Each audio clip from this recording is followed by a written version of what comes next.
You're listening to The Stall and Stable Show, ideas for happy horsekeeping. If you recall my Arena from Hell episode, you may also remember that I put in a 140 by 80 foot sand arena on our property back in 2021. While the arena is just about perfect today, it took a lot of tears, sweat, and money to get it that way. The hardest part about that whole debacle, however, was that it didn't have to be so horrible. If only I had known about Dickie Osborne and the inside scoop on building arenas that he shares with us today. Listen in. This is episode 121 of the Stall and Stable Show, brought to you by American Stalls. American Stalls provides farm owners with hundreds of choices of premium quality stall components and accessories. From European stall fronts to paddock gates and custom doors and windows, everything they make is of the highest quality. In a world full of unpredictability, having a home for your horses that is predictably safe and comfortable means having a home outfitted by American Stalls. To learn more, visit them at americanstalls.com. Welcome back, listeners. Today is Friday, July 7th, 2023. I'm your host, Helena Harris. Please support our show by letting our sponsors know they're in good company.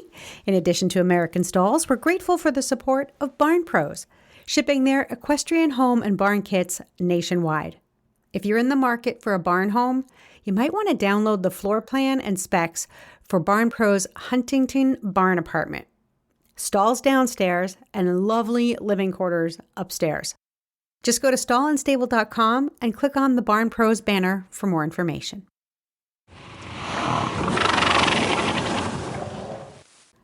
I was directed to the Osborne & Sons website by a Stall and Stable client in Virginia.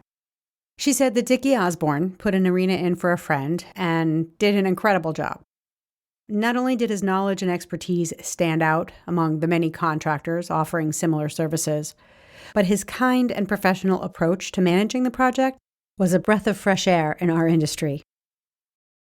Of course, I had to know more about this person and his services, especially in light of the fact that I nearly turned my arena into a volleyball court when it was under construction. Osborne & Sons specializes in precision riding arenas for top-level competitors, as well as private farm owners who value the importance of a reliable and safe place to ride. Osborne & Sons has been in business and garnering rave reviews since 2008. So I'm looking forward to welcoming Dickie Osborne to the show today and hear what he has to share. Well, hi, Dickie, and welcome to Stall and Stable. I'm so happy to be here. You know, I should have had this conversation with you like 2 years ago before the Arena from Hell. Yes, ma'am. Yes, ma'am. I've heard about that. Yeah, a lot of people did because I couldn't shut up about it.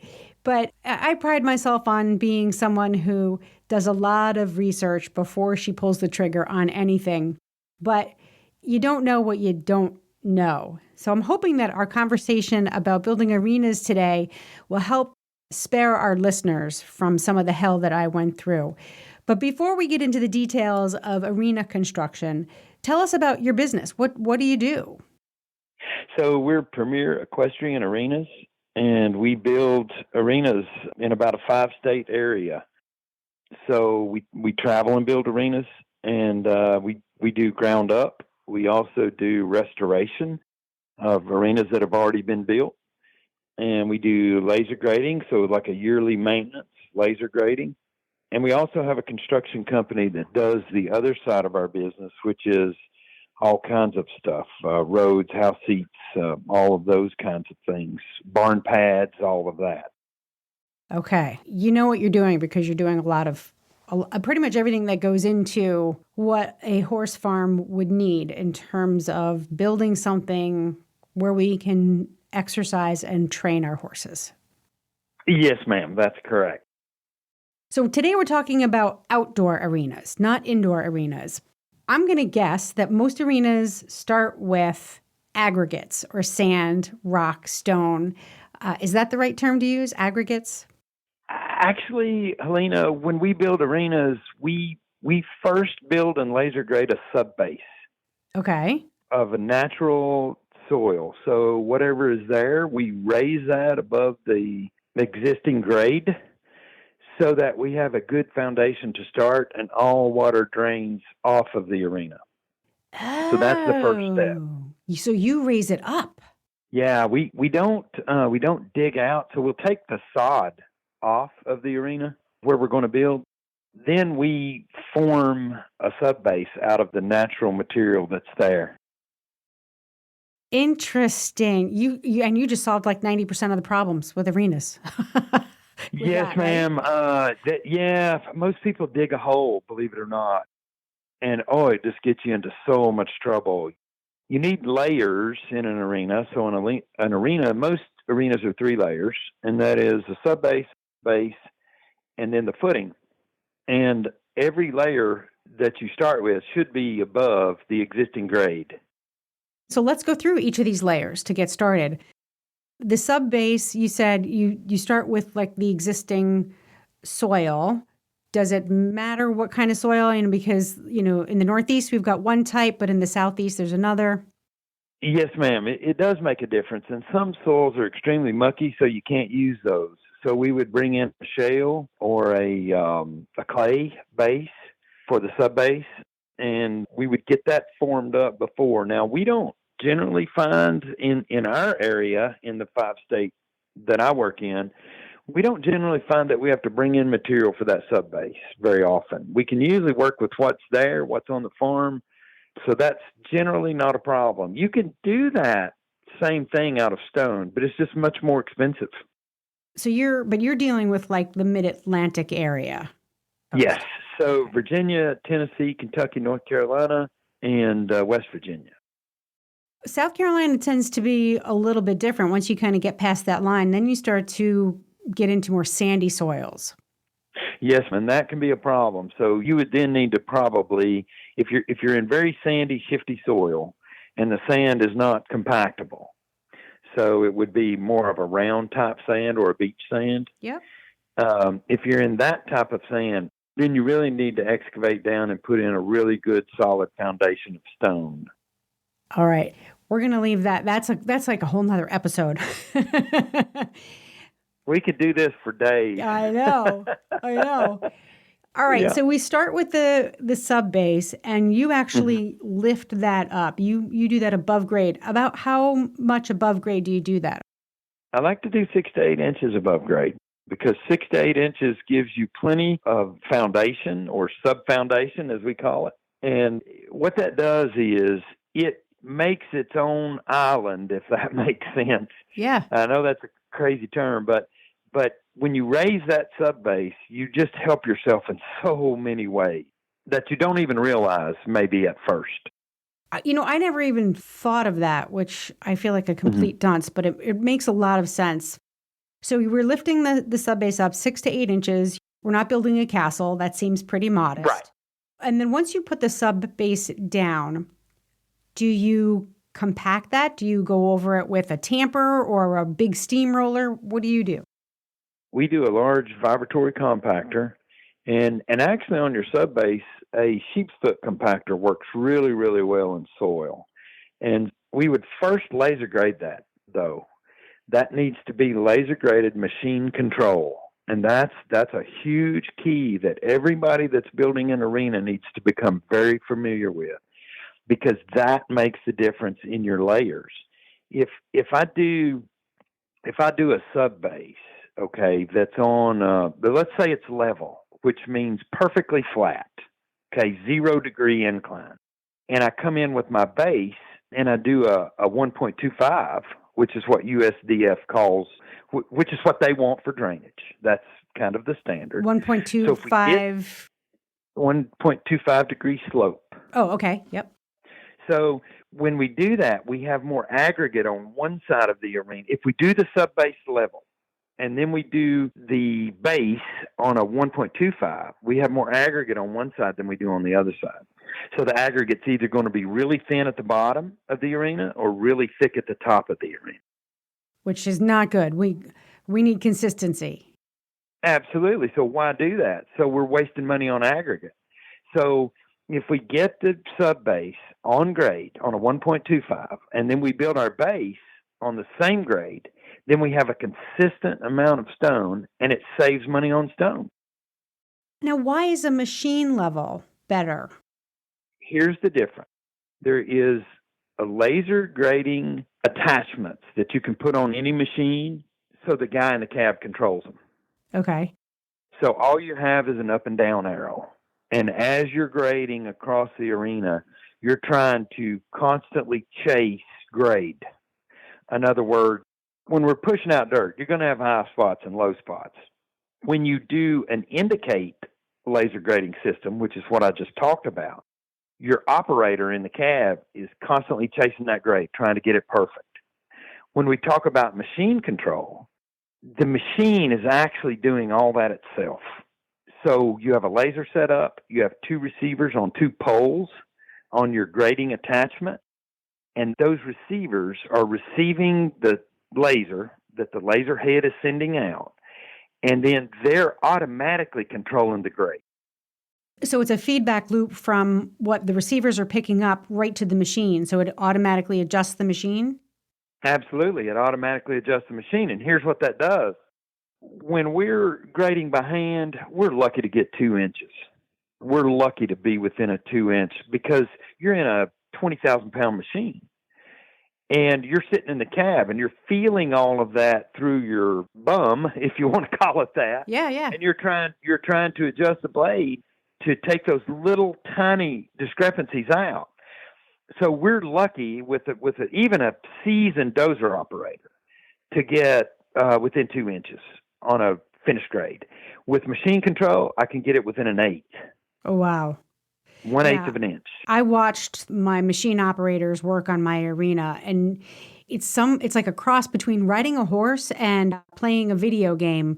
You know, the precision and the intuitiveness, your body starts to feel where you are and what you need to do, but you can't ever get as precise as what this machine can do.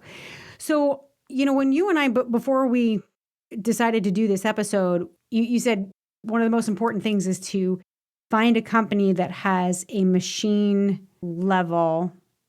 What do you call it? A machine control. It's laser grading machine control. Laser grading machine control. The company that has that piece of equipment is the one you want to hire. Did I understand you right? Yes. That's one part. Another huge thing, I think, Helena, for this is somebody that understands horses, somebody that has either been in the horse industry, understands about horses, about how they move, about how the footing should be.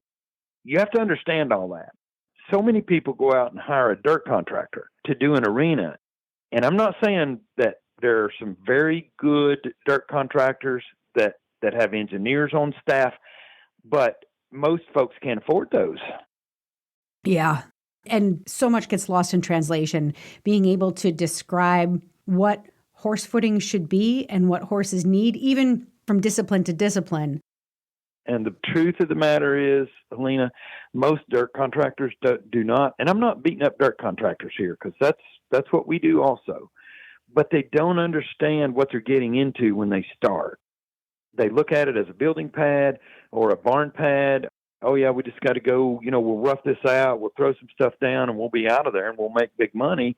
And when anybody hears the word equine, the price goes up. Yep. I mean, I hate to say that, but it's true. It's like the wedding industry. It's like the wedding industry, and it's kind of a shame because these arenas could be built so well by a lot of different people if people would just become educated, but they're not. And you have to know what you're getting when you hire somebody.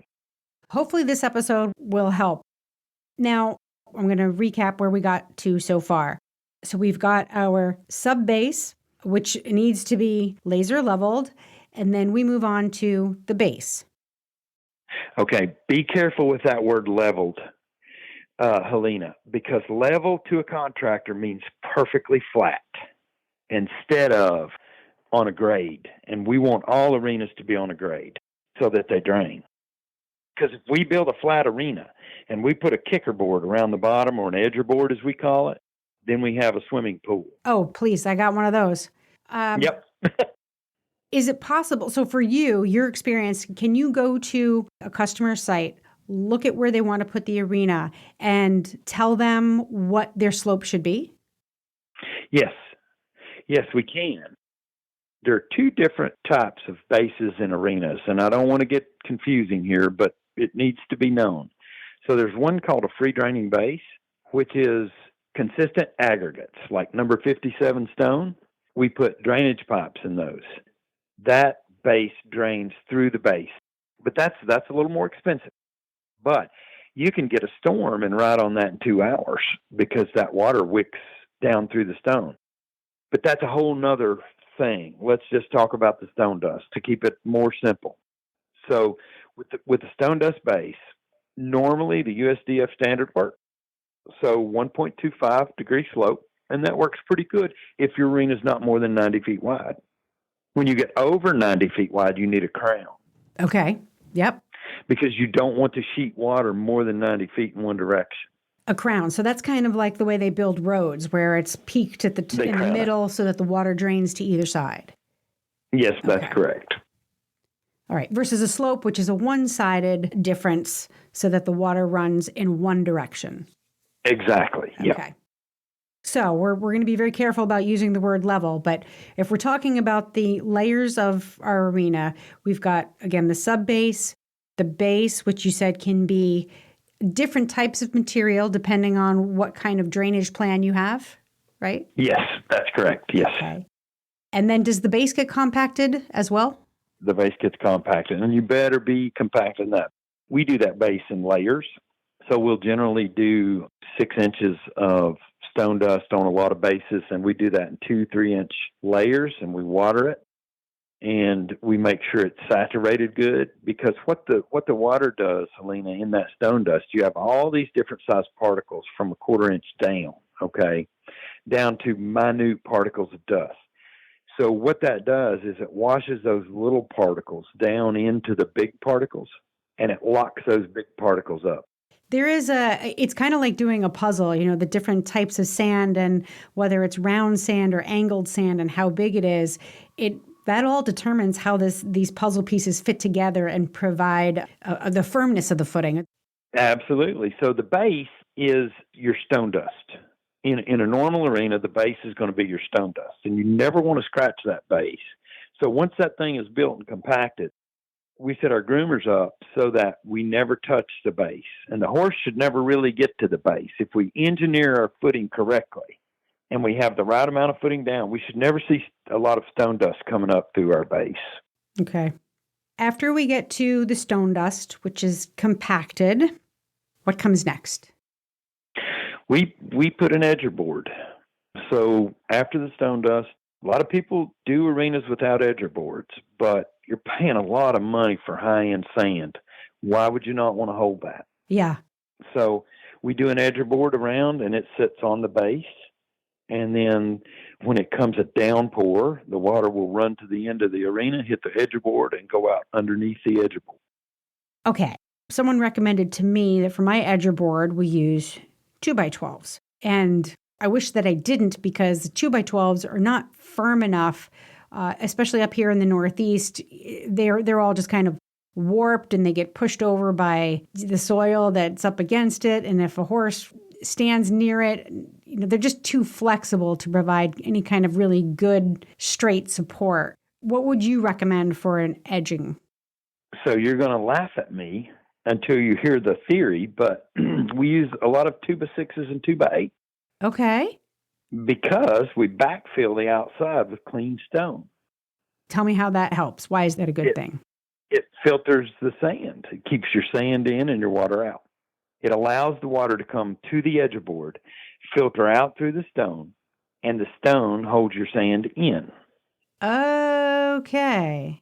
Yeah. Now, so it kind of protects the board from its neighboring soil or whatever, or sand or water. Yeah. If we just put a 2x up with the thickness of a 2x, okay, and we don't put anything to backfill it with, we have no back pressure, then it's just going to warp and bow. And as we drag our arena and groom it, and as the horse goes around the rail, all that action of tires and traffic is going to push on that sand and push on that sand and push on that sand until it starts to ease the board out. And then you're going to have a big wavy effect as you look down your arena. We don't build arenas that are in and out and just everywhere. Yeah, that's what I got. They got to be perfect. Yeah, they got to be perfect. These things, listen, people are spending a lot of money on these. If your contractor is not willing to get out with a shovel and a rake for about 40 hours, that's a question everybody should ask. Are you willing to shovel and rake for about 40 hours to get this thing right? Then that's not who you want. If he's got to set in a machine and that's all he knows, he's not going to be a good arena builder. No, I see a lot of arenas built with like 6x6s around the outside, or I don't even know if there's bigger than that, 8x8s. Why would you not? Railroad ties. Railroad ties, yeah. Why would you stay away from that, or would you? Okay, so a railroad tie has 8 inches of surface. If you lay it down flat and not up on its end, it has 8 inches of surface contacting your base. And all of this should be on the base. You don't ever want to lay that on the footing because it's just going to wash the sand out from under it. So with a tie or a 6x6, you have all that surface area sitting on your base that the water has to work its way out. With a 2x, you only have 2 inches of surface area where the water has to work its way out. Got it. Do you ever put drainage holes in those to encourage any surface water to go out? No, because what will happen is if you do that, Helena, the sand, your footing, your precious footing will find its way to those and it will wash out. And we get pictures daily. I get a dozen pictures daily of, hey, so-and-so built this arena or we built this arena and all my sand is in the pasture. Yeah. I mean, it happens, yeah. So. Yeah. I mean, there's so many of us that, you want to cheap out or it's not in your budget, but you do end up spending more down the line fixing the mistakes that you made in the very beginning. You do. The investment up front is so worth it. So we want to preserve we're spending a lot of money on dirt and sand. We want to preserve it. And we've got our edging material. Now let's talk about putting the sand in. For me, I decided to come up with my own recipe. I visited a local quarry. I knew what I wanted, and I came up with a ratio of, a finer sand to a coarser sand, and I'm happy with that. But what advice can you give us about finding the right recipe for your sand and how deep it should be? There's a lot that goes into that. But in looking for sand, what I usually do is look at gradation sheets from the quarry. So they'll have a gradation sheet. And what that is they put the sand through different size sieves and they measure by weight the amount that each sieve holds. So at the top, you'll have a real coarse sieve, and at the bottom, you'll have a super fine sieve. And so we want a mixture because you don't want all the same size particles. Because if you have all the same size particles and the particles are round, it's like when you go to the beach and you walk on the sand that's up away from the water. Right, it's too you loose. Can't hardly go in it. It's super deep, And so the new industry thing is let's throw some fiber at it. We can fix any bad sand, okay? But the problem is when you do that, yes, it will help the bad sand. But the sand is not stable in itself, so you break your fiber down 3 to 4 times as fast.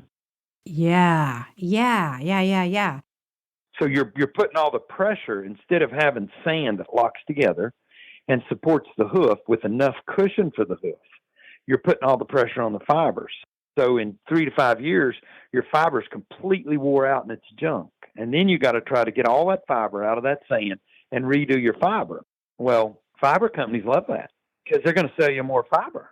I don't know. My horses seem to really like the all sand footing.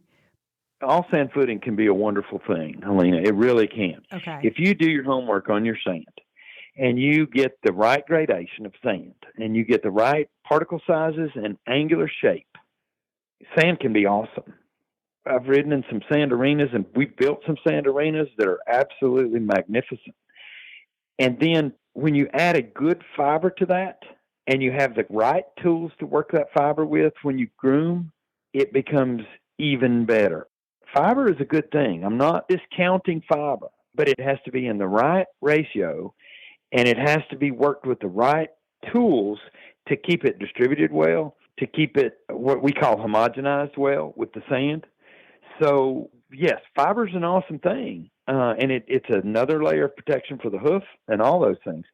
But it's not the biggest problem I see with fiber is all these companies, fiber companies, just saying fix your loose concrete sand with fiber, and it's not a fix. It's a short-term fix, sure. You can ride on it, but like I said, in 3 to 5 years, your fiber's going to be worn out, and who wants to write that check every 3 years or 5 years? Nobody. Just because you're adding fiber to the footing doesn't mean that you can not pay attention to the sand. You still have to give the sand the attention it deserves. Oh, the sand, Helena, is the one most important part of the footing. Now, it's maybe not the most important part of the arena, because if you don't have a base, your sand is going to work into your base, and then you're not going to have any sand. So, but as far as footing is concerned, the quality of your sand is absolutely everything. You can take an excellent sand, and it'll make a wonderful arena with no fiber. And you can take a poor sand and throw a bunch of fiber at it, and in 3 to 5 years, you're going to be in the same boat. So let's say you find the right recipe of sand for you. You get your aggregate list from your or your gradation list from your local quarry. I went to the quarry and I looked at the sand. Do you suggest that other people do that too, or is that not necessary?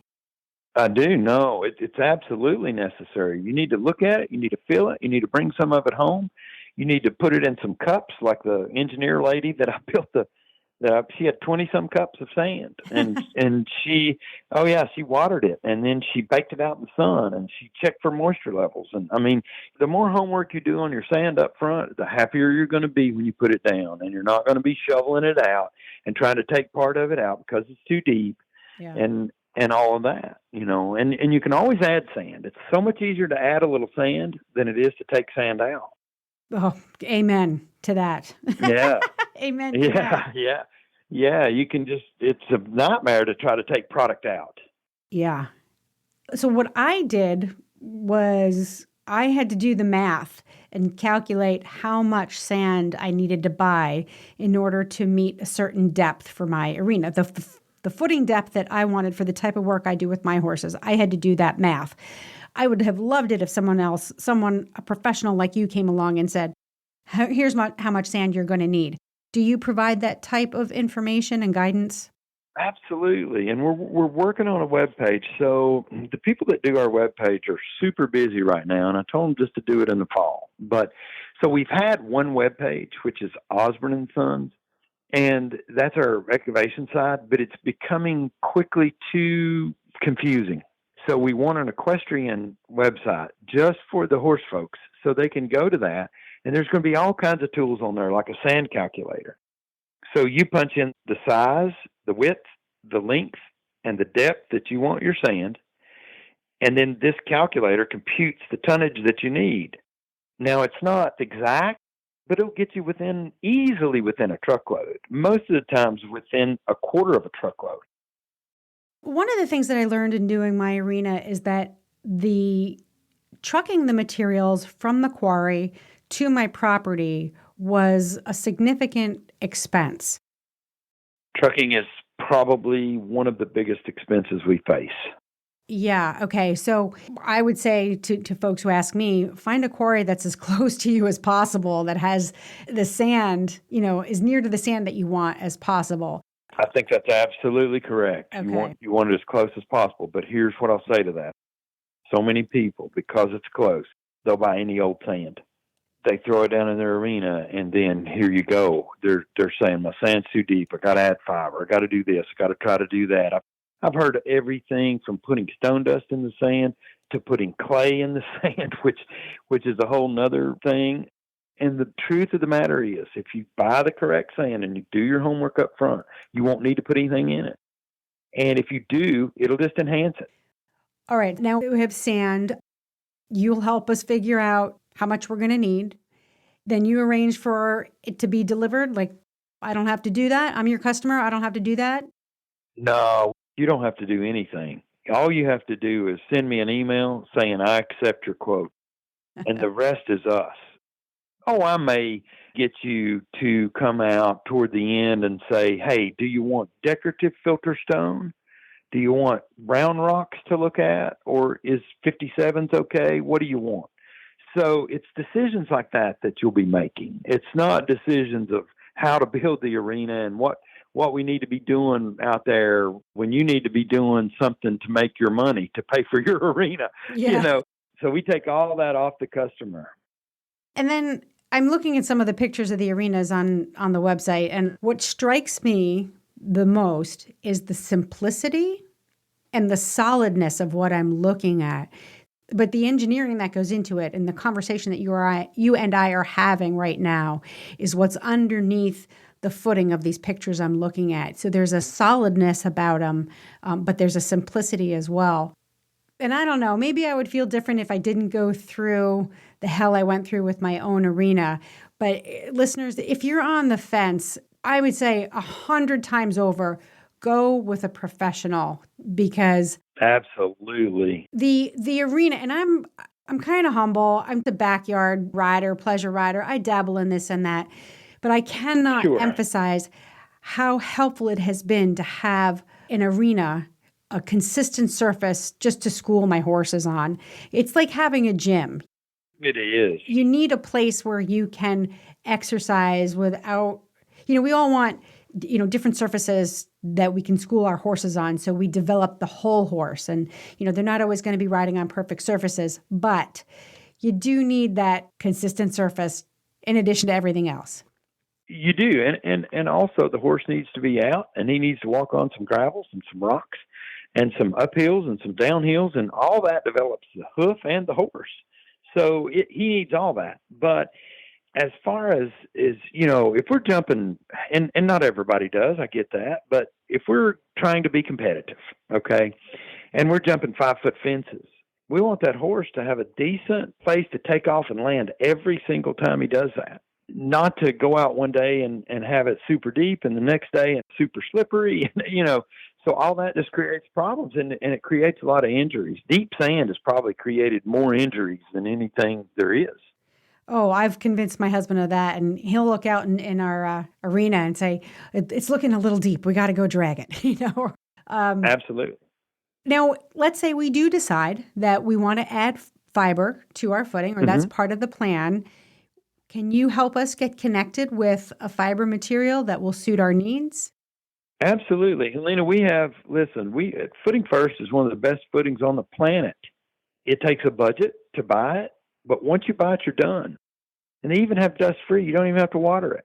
So there's all these levels of footing. But what I will say about footing is, I don't know of any bigger gimmick in the horse industry than footing. It's the biggest gimmick there is. And I've been through it all. Oh, this saddle or that saddle or this bridle or that bit or whatever. There's lots and lots of gimmicks in the equine industry, but one of the biggest that costs people the most money is footing. Okay. The one probably closest to that is, just level you out a spot in your backyard and throw something at it. You do not know the people that call me on a weekly basis. We've spent $30,000. We've spent $40,000. We've spent $50,000. I knew a girl down around Knoxville who spent $75,000 on arena with 2 different contractors, and she had stone dust to ride on that was hard as a rock. And it was 6 inches. I found places in the arena where there was 6 inches rise and fall. Wow. So it's the biggest thing in the horse industry that people spend money on that is wasted. Listeners, you hear that? I'm taking it in myself as well. Is it possible to, and then, we're kind of running out of time and I have 12 more questions for you, but is it possible to add fiber footing after the fact? Let's say you put a sand arena in and you decide that, you're living in a dry area. You can't be watering it all the time and you want to add a little fiber to maybe hold on to moisture. Is it possible to do that in an aftermarket sort of way? Yes, it is possible to do that. Laser graded base and sand with machine control is going to help you so much when you add your fiber because you have a consistent base. If your base is up and down 2 inches and you go in there and you put sand on it, when you till your fiber in, you're blending the sand with the fiber. You're going to get into your base if you don't have a consistent base. So once we laser grade the base and the sand, we can put the fiber down and we can Harley rake that on let's say we got 3 inches of sand. We set our Harley rake to 2 inches, and we just blend the fiber into the top 2 inches, and then the horse works it in the rest of the way. Got it. Okay. Well, like I said, we are plumb out of time. I have learned a ton from this. We're happy to do it, and we hope that folks get up on the knowledge that comes with not wasting money. And we have a favorite saying I wanted to tell you. Saving money on arenas comes at such a cost. Saving money on arenas comes at such a cost. I'm going to remember that. We'll make a meme out of it. Tell our listeners where they can find out more about your company, and if they're interested in hiring you to put an arena in, how would they do that? Okay, so they go to osborneandsons.com, get on our arena page. You can phone me at 276-219-5140. You can get on our Facebook page at Precision Equestrian Arenas, and we're working on a web page for that now. So any one of those 3 ways. All right. And listeners, as you know, if you can't remember that, just go to stallandstable.com, and I will provide links to all of those places for you. Dickie Osborne, thank you so much for joining me. I learned a ton. Maybe you'll come back and we can talk about more. We would love to do that anytime you're ready. It's been awesome. Okay, for all of you farm owners out there who are getting ready to put in your sand arena or fix your sand arena, give Dickie a call, or at least take his advice and make notes and bring that to your contractor. I think what he shared with us today is incredibly valuable. For more information about Osborne & Sons, go to stallandstable.com and click on the link in today's show notes. This is episode 121. And if you're going to be in the New England area or the Northeast, I'm going to extend an invitation to a very special cocktail party that I am co-hosting with Walnut Hill Farm. Well, this cocktail party has a theme. It is life, liberty, and the pursuit of horsemanship, and it is a celebration and a fundraiser for Tick Maynard's newest endeavor. If you are tired of seeing horses kicked, pulled, yanked, cranked, and forced into their athletic careers, this is going to be a project you will want to be a part of. I promise you that. Go to stallandstable.com, click on special events, and there's a place where you can purchase tickets for the party. It's cocktail casual, which means you need to take a shower before you show up. There's going to be a silent auction, raffles, a couple of fun things going on, some special announcements, a great presentation by Tick, cash bar, delicious hors d'oeuvres, and more. That's July 20th. It's in Wrentham, Massachusetts. Just go to stallandstable.com and click on special events, and you'll get all of the details. Please join us. It's going to be a super fun event. And many thanks to our sponsors, Barn Pros and American Stalls. You know you can find them at stallandstable.com and click on their banners. And that's going to be a wrap for this episode. I hope you enjoyed it.